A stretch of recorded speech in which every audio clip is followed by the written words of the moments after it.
lang, huwag mo munang iskon. Panuorin mo muna ito. Hello mga ka-vlog, ako si Buboys TV at welcome sa aking channel. Sa video na ito, pag-uusapan natin kung paano maiwasan ang mabilisang paghusga sa iba.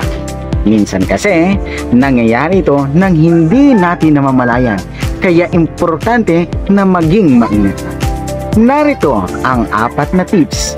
Una, subukan nating intindihin ang kalagayan ng ibang tao.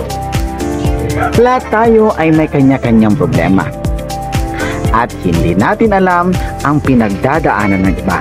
Kaya bago tayo magsabi na kung ano, isipin muna natin ang sitwasyon nila. Pangalawa, huwag tayong magkumpara. Iba-iba tayo ng buhay at sitwasyon. Walang dalawang tao na magkapareho. Kaya hindi dapat tayo magkumpara ng sarili natin sa iba. At pangatlo, makinig muna bago magsalita. Kapag nakikinig tayo, mas nauunawaan natin ang nararamdaman ng iba.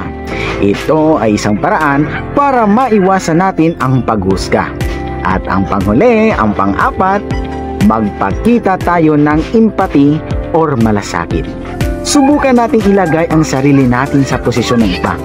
Paano kung tayo ang nasa sitwasyon nila? Ganon din sana ang gawin natin sa kanila.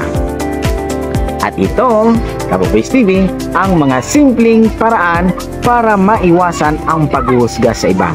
Sana ay makatulong ito sa inyo.